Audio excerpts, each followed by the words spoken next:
Good morning, my friend. It's 5:32 in the morning on a Thursday.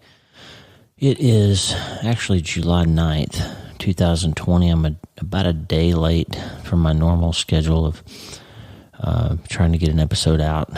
And the reason I'm late is I blew up my ear almost 2 weeks ago now. I did a stupid thing, and we had this infestation of these birds in our backyard that were, and I'm not talking about one or five, I'm talking about hundreds of birds that were eating everything in the backyard of our new place. And I decided to try to scare them off. And I've been around firearms my whole life. My dad taught me very good discipline about how to handle a firearm, and I've always used hearing protection. But I did a really stupid thing. I picked up a shotgun and snuck around the house to just take a shot at these birds, hopefully to try to scare some of them off, and didn't realize I was standing kind of in an L-shaped corner between two brick walls. So I fired the shotgun, and of course, if you're shooting right-handed, I'm left-handed, but I shoot right-handed, strangely. And my friend Al is right-handed, but shoots left-handed, so go figure. Anyway, when you're shooting right-handed, your right shoulder sort of covers up your right ear, so your left ear is the one that's exposed, more so than the right. So when I fired this gun, the sound ricocheted off the brick walls and really blew up my ear. Like it's been weird, seriously reduced hearing, rattly, a little bit painful.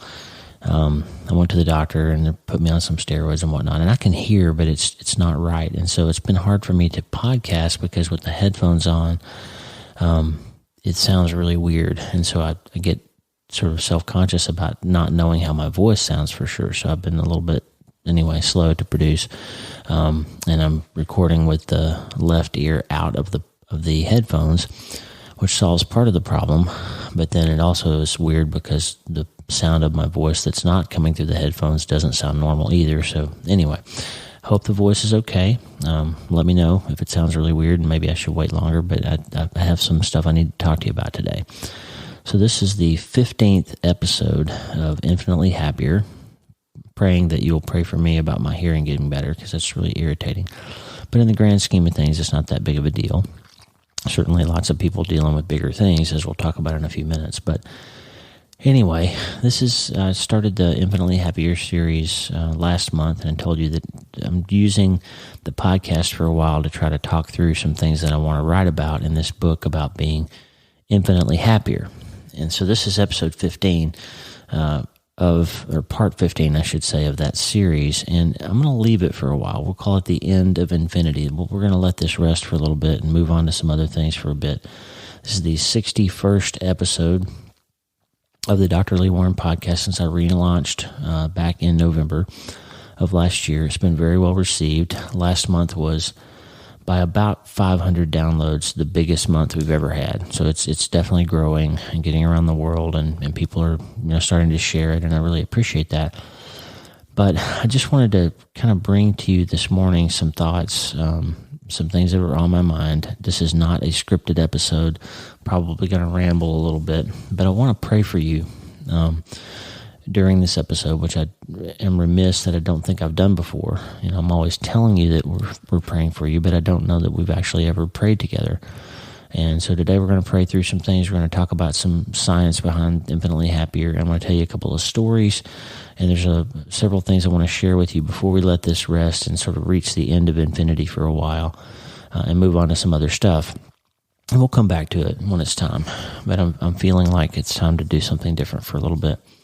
Remember that in this series, we've been using Proverbs 17, 27, and 28, and the Passion Translation is our sort of theme verse for the ideas around Infinitely Happier. And that scripture says, "Can you bridle your tongue when your heart is under pressure? That's how you show that you're wise. An understanding heart keeps you cool, calm, and collected no matter what you're facing." And that, my friend, as I've been telling you, is one of the secrets to becoming infinitely happier. Not just about bridling your tongue, because bridling your tongue really is a metaphor for learning how to control what you say when you're under stress, because when you say the wrong thing, you can do a lot more damage than if you just can be calm and collected and think through what you're about to say. But it's more about bridling your brain. It's more about thinking about how to handle your thoughts when life is hard, because it's always hard. And so how do you deal with the racing thoughts, the knee-jerk reactions, the catastrophization, and the worst-case scenario thinking and saying the wrong thing, or reacting in a surrogate fashion where you attack somebody you love or blow up on them or vent your stress and sort of annihilate them, when the real problem is something that you're scared of or that you're afraid of or that you're hurting over. How do you handle that when your heart's under pressure? That's what this whole thing is about, learning to put that pause between what we feel and what we do so that we can respond properly instead of reacting in a sort of a reflexive way, because our reflexes are often aimed at doing things that our real responses would not be benefited by. So that's what we've been talking about for 15 episodes now. And today we're going to just close it out for a little while. Like I said, lots more of the self-brain surgery techniques, lots more ideas, lots more good stuff to come, and hopefully a real book coming down the road. I've been getting good feedback from lots of people all over the world with plugs for the ideas that this is helpful. And if it's been helpful to you, go back through those 15 episodes and send me an email, lee@drleewarren.com, and tell me what you like, what's working, what's not working. If there's ideas that you have or particular types of thought problems that you have that we could talk about, then I think that would be helpful. Help me write this book. So anyway, it's just time to move on for a little bit. Today I've got a jumble of things that I want to discuss. Again, this is not a scripted episode. Sometimes I actually make outlines. Sometimes I make not really scripts, but detailed outlines of what I want to cover to make sure, because I tend to ramble if I don't have a good outline. But there's a lot that I woke up with on my mind this morning. This is actually not the episode that I intended to record today, but I'll share some things with you as to why we're doing what we're doing today. And I'm going to share a little music with you. I'm going to share a couple of cool stories with you. And we're just going to the end of infinity, at least for a little while. And we're going to see how these things connect. We're going to learn a little bit about stumbling stones, interestingly enough. And as always, we're going to start today. Hey, I'm glad to have you listening. I'm Dr. Lee Warren, and I live in Nebraska in the United States of America with my unbelievably cool wife, Lisa Warren. I'm a neurosurgeon and an author, and I'm here to help you harness neuroscience, the power of your brain, faith, the power of your spirit, and good old common sense to help you lead a healthier, better, happier life. Listen, friend, you can't change your life until you change your mind, and I'm here to help you learn the art of self-brain surgery to get that done. You can get the show notes and more on my website at wleewarrenmd.com. And if you like the show, please subscribe so you never miss an episode, and tell your friends about it. We are spreading around the world. We've been up to 75 countries in 1 month, and it's pretty amazing to me that this guy in Nebraska can get on the internet and 75 countries worth of people will be listening. So there's some good ideas here. It's a great way to connect across the world, and please share it with your friends, because I think it's time for all of us to have a little good news. This is the Dr. Lee Warren podcast, where we're changing our minds so we can change our lives. Let's get after it. Okay, I want to tell you one of the coolest things, one of my favorite things about writing books. And of course, I send out a newsletter every week, and we connect, and I just write and share my heart and my thoughts. And podcasting has given me a new way to do that. And one of the coolest things about podcasting is that I found it to be the most interactive of all the things that I do. People, for whatever reason, they send me emails about the podcast from all over the world. I get connections, and people tell me how a particular episode impacted them, or how they're feeling, or what they're thinking, or ask us to pray for stuff. Lisa and I get dozens of emails every week in response to the podcast and my newsletter. And by the way, if you're not getting my newsletter, then you're only getting a small part of what we're doing here. This is not just a podcast. This is actually a community, an opportunity for you to connect with people all over the world. And wleewarrenmd.com/newsletter is where you can sign up, and for free every Sunday I send you basically a letter. It's not really a newsletter. It's just a letter in which I describe sort of things that are going on and give you an opportunity to connect. We do Zoom meetings sometimes. We connect people, and we've actually had some relationships, friendships start out of that community that have helped other people with each other around the world. So it's bigger than just me and Lisa. But anyway, one of the coolest things is that we hear from people. And recently, I heard from somebody, I'll call him Hank. Let's call him Hank. And he's in Europe. And Hank started sending me emails. And the first one, he told me about reading my book and listening to my podcast. And it turns out that Hank's wife, who, from what I can tell from the emails, he's probably about my age. I bet he's in late 40s, early 50s. And his wife was recently diagnosed with glioblastoma. Of course, the malignant brain tumor that I used as the primary subject of my book, I've seen the end of you. So Hank writes to me, and he basically starts telling me about how his wife is going through this and how his wife has a great faith and he's been inspired by her faith, but he's a doubter. He's not sure.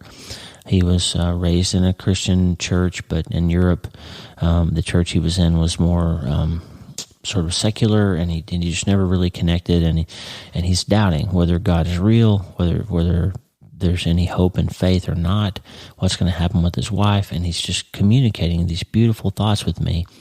And so I started writing him back, and we've actually had now 5 or 6 really amazing email exchanges.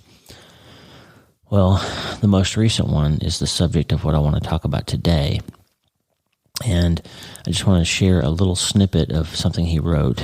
And I'm not going to identify him or get too far into the personal details of him and his wife, but let me just share something he said. So this is a quote from my friend Hank in the email that he wrote me last week. Quote, "Yesterday I had 2 beers in the city. I could leave for a moment because every day my wife's father shows up in the afternoon. I was alone and gloomy. I went back to the hospital in a sort of prayer, and it was a fairly hard prayer. God, I apparently have to go through something more.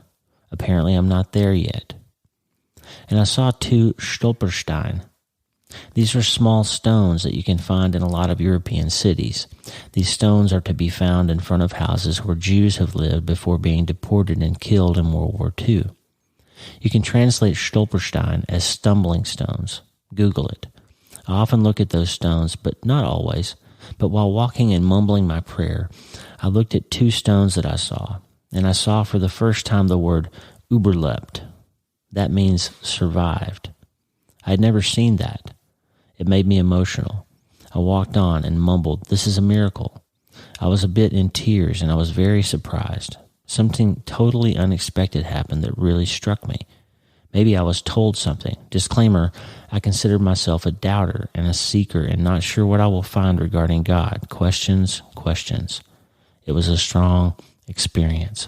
End quote. So I had never heard of Stolperstein before, but I went to Google, of course, like my friend Hank said to do, and I found a Wikipedia page about Stolperstein. I'll put the link in the show notes. And let me just read you a little bit about these stones. So Stolperstein is literally translated as stumbling stone, and metaphorically a stumbling block. It's about 10 centimeter, 3.9 inch concrete cube that bears a brass plate inscribed with the name and the life dates of victims of Nazi extermination or persecution. And this project was started by an artist, a German artist named Gunter Deming, in 1992, and it aims to commemorate individuals at exactly the last place of residency or work which was freely chosen by them before he or she fell victim to Nazi terror. So things like euthanasia, eugenics, deportation, concentration camps, extermination. So this artist basically, and as of December of last year, by the way, they've done 75,000 of these stones throughout Europe. So the idea was to have a decentralized memorial, or not a place that you can choose or not choose to go to, but actually a stone that you would just discover in the city. So this is from the Wikipedia page about Stolperstein, and I'll put the link in the show notes. The name of the Stolperstein project invokes multiple allusions. In Nazi Germany, there was an anti-Semitic saying that when you accidentally stumbled over a stone that protruded from the sidewalk, they would say, "A Jew must be buried here." In a metaphorical sense, then, the German term Stolperstein can mean potential problem, or it can mean to stumble across something. In German and in English, it can also mean to find out by chance. Thus, the term provocatively invokes an anti-Semitic remark of the past, but at the same time intends to provoke thoughts about a serious issue. Stolperstein are not placed prominently, but are rather discovered by chance, only recognizable when passing by at a close distance, in contrast to central memorial places, which according to Deming can be easily avoided or bypassed. Stolperstein represent a much deeper intrusion of memory into everyday life. Now, I was reading all these emails from my friend Hank, and I read about the Stolperstein and the way Hank is seeking and frustrated and doubting and hurting for his wife, and all this stuff came together, and I saw something remarkable. It reminded me of a story in 1 Kings 19:11 through 13. Here's what it says. Then he said, "Go out and stand on the mountain before the Lord." And behold, the Lord passed by, and a great and strong wind tore into the mountains and broke the rocks in pieces before the Lord.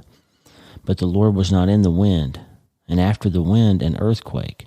But the Lord was not in the earthquake, and after the earthquake a fire. But the Lord was not in the fire, and after the fire a still small voice. So it was, when Elijah heard it, that he wrapped his face in his mantle and went out and stood in the entrance of the cave. And suddenly a voice came to him and said, "What are you doing here, Elijah?" And this hit me, friend, like a ton of bricks. So here's Hank in the storm of his wife facing this usually terminal illness. He can't hear God. He's doubting. He can't hear God in the hospital. He can't hear God when he's talking to the neurosurgeons in this foreign country where they're seeking help. He can't hear God in the busy city. And then he stumbles onto the random Stolperstein in the sidewalk, and out of the 75,000 or so of those memorials placed throughout the continent, my friend Hank finds two that say Überlebt. And that word means survived. So here's two stones in the midst of thousands of stones strewn throughout seemingly random locations across the continent, and he's in the midst of the busy storm, fire, earthquake of his wife's illness, and he runs across two that survived. He's in the wind, he's in the earthquake, he's in the fire, and he can't find God, and then the stone speaks, the still small voice, and it says that someone survived. And so I wrote that to him. Sometimes God, I said, speaks to us in the quiet, in the memories, in the memorials, in the stones, in the gentle breeze. We're talking, we're praying together. He and I have been emailing back and forth. We're going to try to Zoom this weekend. And he sent a picture of his wife. And it stopped me in my tracks, because in the midst of all this that she's going through, she's got this big smile on her face. She's holding her thumb up. And you can see in her face she's Überlebt. No matter what, she's going to have the smile, the strength that says she's more like Joey in my book than some others. Like, no matter what this disease does to her, it's not taking her spirit. It's not taking her quality of life. It's not taking her faith. It's not going to determine her emotional state. She's going to determine how she feels. She can't control the number of her days, but she can be in charge of whether her heart survives. And so it was in this context, with all that on my mind, that I came to sit down to bring you this episode. I planned to tell you the story, to tell you to pray for Hank, to pray with you and for you. But then something else happened. This is just remarkable how this played out. I was feeling tired, and frankly, rarely do I let myself do this, but I was feeling kind of sorry for myself about my stupid hearing and all the work that we're doing, getting this place off the ground. I'm a little worried about the final details before we start operating next week. A little frustrated that we hit the ground so hard here that we still got boxes to unpack and lots of work left to do. A little stress that our team is all going through a lot. We're working so hard and trying to get everything right. We had a couple of days where everybody was kind of frazzled and everybody was a little stressed. We even got on each other's nerves a little bit. And I sat down to do my morning routine in the midst of all this context. Now, here's my morning routine. Every morning, I get up early. That's the only time I can control in the day. I listen to worship music right now with just my right headphone because the left side music is driving me nuts. I read my Bible. I write my first email of the day every day to Lisa. No matter what I'm going through, the first thing I do every morning after I read my Bible and listen to worship music and pray is send Lisa an email that I call Lee-mail, because I want her to know that she's first on my heart for the day. The first thing I want to communicate is with her.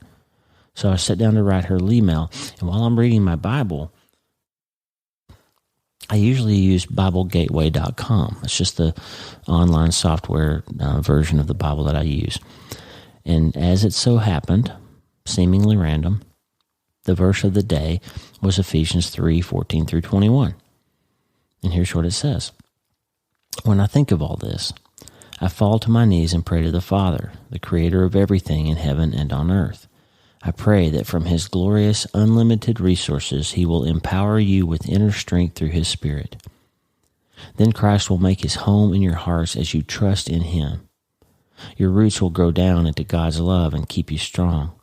And may you have the power to understand, as all God's people should, how wide, how long, how high, and how deep his love is. May you experience the love of Christ, though it is too great to understand fully. Then you will be made complete with all the fullness of life and power that comes from God. Now all glory to God, who is able through his mighty power at work within us to accomplish infinitely more than we might ask or think.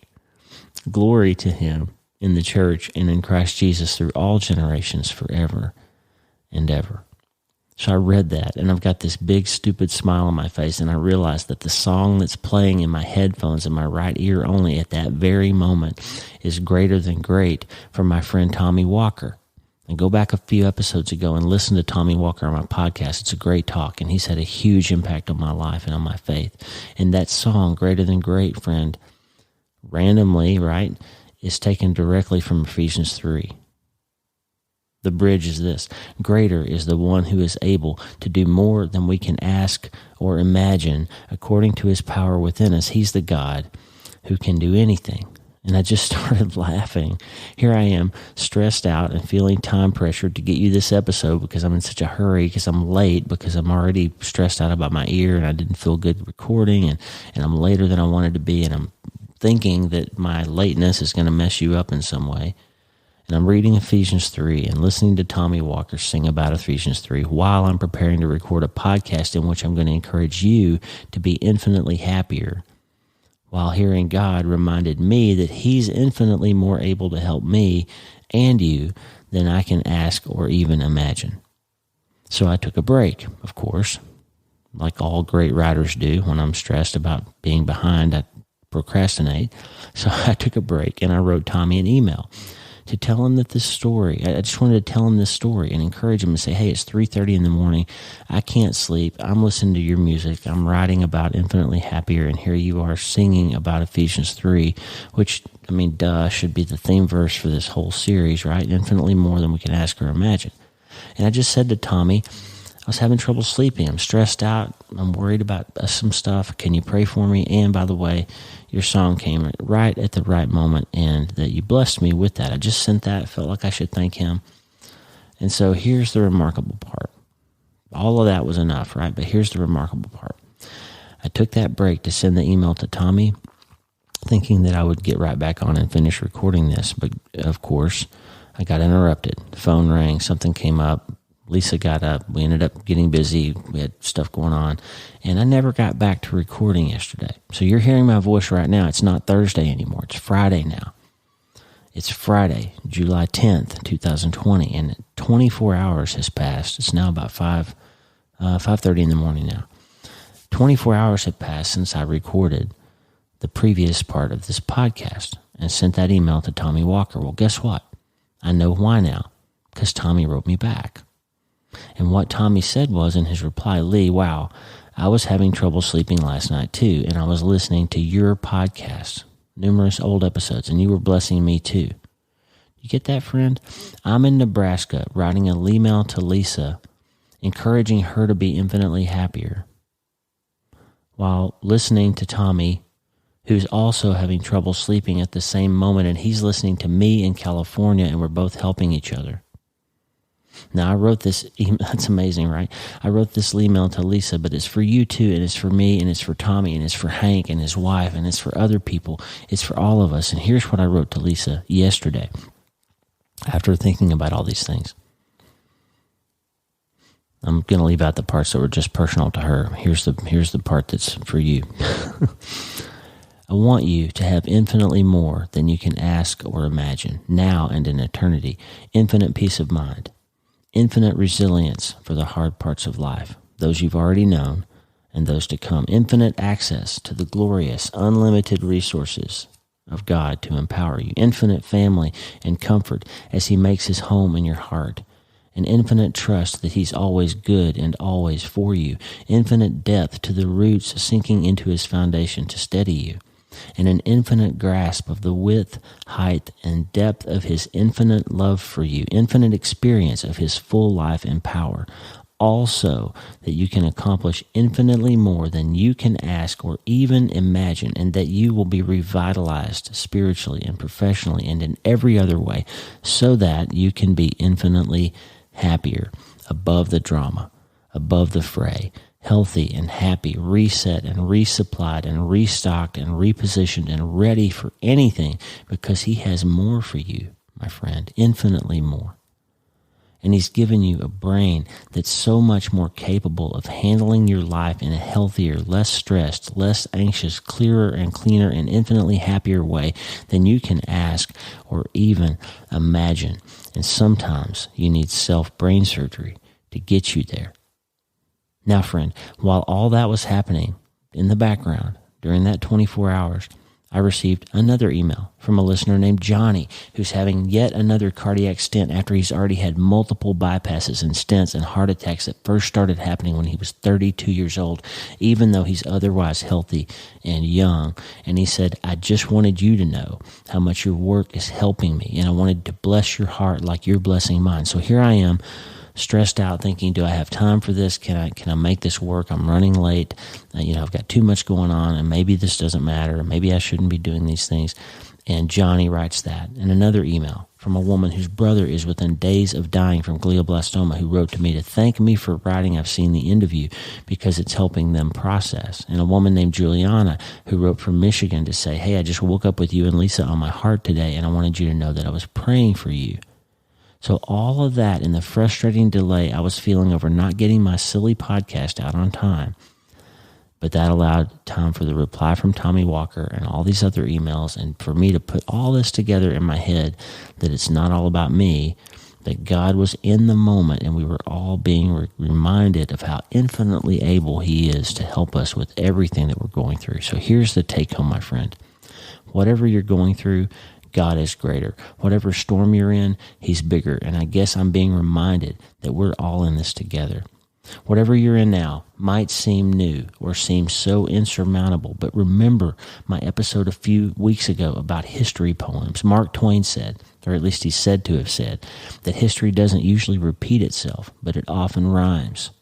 So even if this feels new to you, realize that you've made it through hard stuff before, and don't be in such a rush in the midst of the wind and the earthquake and the fire that you miss the still small voice. Don't miss bumping up against the Stolperstein, because you might, if you stop to notice, actually see the one that says Überlebt, survived.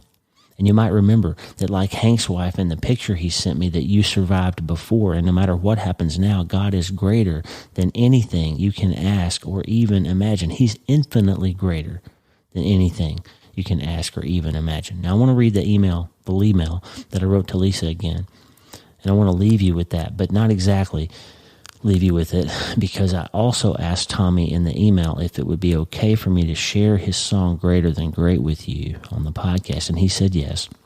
His daughter Eileen sings on it. Her voice is amazing, by the way. So I'm going to play that song for you now, and then we'll wrap up.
matches to the heavens so far. God is above and beyond. Now unto the one who is able to do more than we could ask or imagine, according to his power within us. He's the God who can't do anything. Hey, yeah. Now unto the one who is able to do more than we could ask or imagine, according to his power within us. He's the God who can do anything. Yeah, yeah. There is no one like our great God. There is no one like our great King. Bow before his majesty. There is no one like our great God. There is no one like our great King. We can trust his power and strength. Oh yeah, yeah. Greater than great, stronger than strong, higher than high, wiser than wise. Our God is above and beyond. Oh, deeper than deep, wider than wide, with mercy that reaches to the heavens so far. Our God is above and beyond. Oh, yes, He is. Now unto the one who is able to do more than we could ask or imagine, according to his power within us. He's the God who can do anything. Yeah. Oh, hail the power of Jesus' name. Let angels prostrate fall. Bring forth the royal diadem and crown him Lord of all. Bring forth the royal diadem and crown him Lord of all.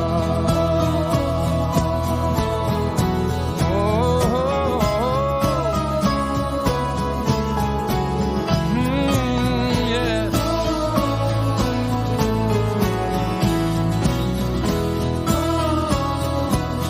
He's greater than great. Oh, our God is, our God is. There's no one, there is no one like our great God. There is no one like our great King. Yeah. Bow before his majesty. There is no one like our great God. Yeah. There is no one like our great King. We can trust his power and strength.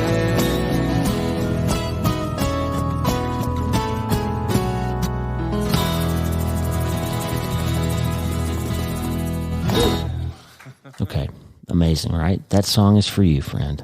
It's for Hank, it's for his wife, it's for Johnny, it's for Juliana, it's for the lady whose brother is dying of glioblastoma, it's for me, it's for Lisa, it's for our team, it's for everybody.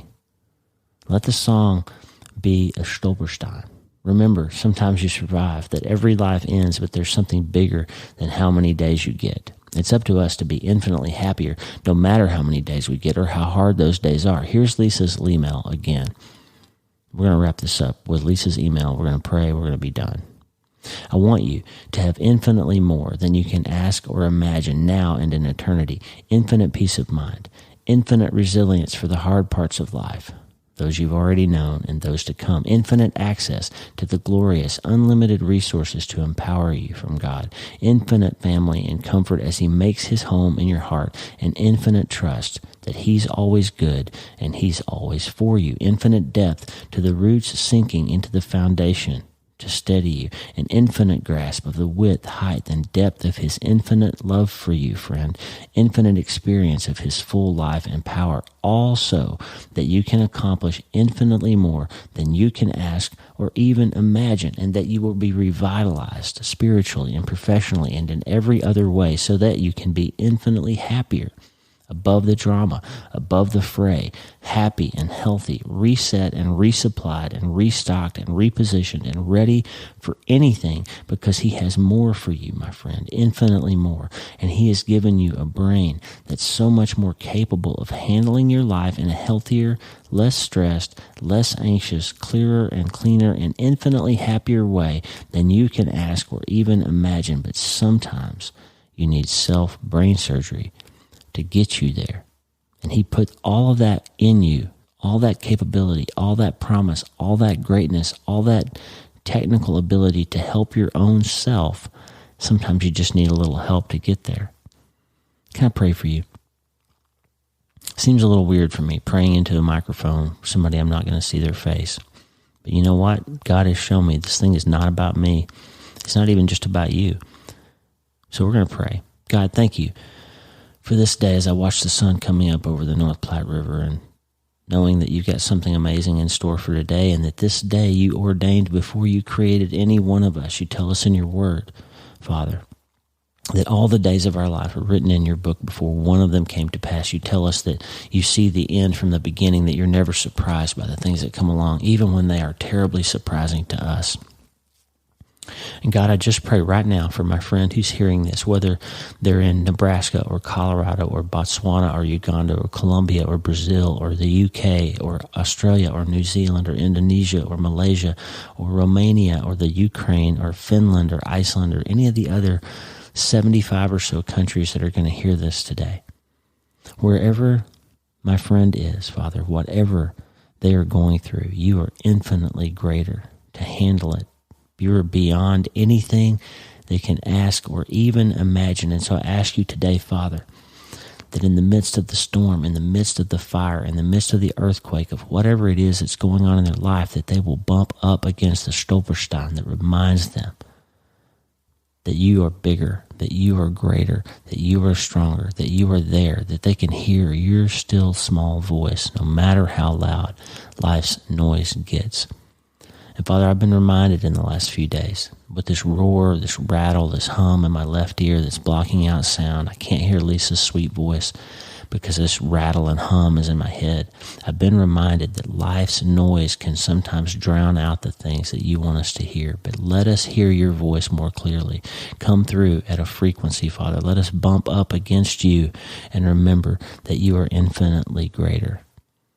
That you are greater than all we can ask or imagine. You are able to do anything. You are greater than great, stronger than strong, higher than high, wiser than wise. Our God is above and beyond. And Father, bless my friend hearing this right now and give them resilience, give them courage, give them strength, give them self-brain surgery, give them the ability to filter out the noise, to learn to respond after thought, after meditation and prayer, and not reflexively, reactively. Father, that you would keep them safe, that you would give them insight and wisdom and strength and patience and kindness and mercy over justice. Let them love and remember to forgive like they've been forgiven, to not harbor resentment, but to forgive and to have mercy and to love mercy, because that will set them free from whatever it is that they're facing. Father, and today that they would just remind themselves, and that you would remind them in your still small voice, that you are infinitely greater and you can help them be infinitely happier. In Jesus' precious name we pray. Amen. Friend, I'm going to leave you with this series for a little while. But it's not over. I'll be back, and the book's coming together, and we're going to keep talking. We're going to keep doing 2 episodes a week, but we're going to move on to something else for a little while. But for now, I want you to find the still small voice.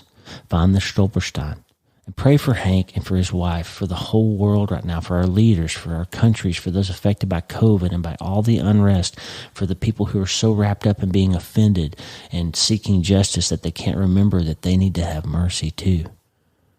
And if you have a little extra time, pray for smaller things, like my hearing, like this work that we're doing in Nebraska, that people will be served well and that lives will be saved and improved and pain will be relieved and that our team will be a blessing to this area of the country. Look, friend, you can't change your life until you change your mind. And sometimes that starts by remembering, by noticing, by listening, by realizing that God is working for the good of all of us and all the time. And like Hank and his wife and me and Lisa and Tommy, all in the same morning, sometimes he's working on the same thing. I love that great sense of humor that God has to put all of that together with the same verse and the same song all at the same time. And I just wanted today to bring you this idea, to pray with you about it. And I want you to be infinitely happier no matter what you're facing. I want you to be überlebt. I want you to have survived in your spirit, whatever it is that you're facing in your life. Look, this is self-brain surgery, friend. It's biblical, it's neuroscience, it's good self-care, and it will help you. But for it to help you, you have to start today. Hey, thanks for listening. I'm Dr. Lee Warren, and my podcast is brought to you by my book, I've Seen the End of You, a neurosurgeon's look at faith, doubt, and the things we think we know, available from Waterbrook Penguin Random House, everywhere books are sold. And please don't forget to support your local booksellers. Hey, you can subscribe to the show so you automatically get every episode. And let's connect on social media at Dr. Lee Warren, at DrLeeWarren, and Lisa is at Lisa D. Warren on Instagram and Twitter. Go to my website, wleewarrenmd.com, for more information about my letter, my show, my books, and more. And the theme music for the show is Blue Highway by Poddington Bear, which is available free at freemusicarchive.org.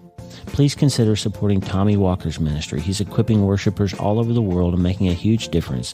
It's one of the monthly ministries that Lisa and I donate to, and I think it would be useful if you would consider prayerfully supporting Tommy Walker at TommyWalkerMinistries.org. TommyWalkerMinistries.org. Remember, friend, you can't change your life until you change your mind, and you have to start today. I'm Dr. Lee Warren. I'll talk to you soon. God bless you, my friend, and have a great day.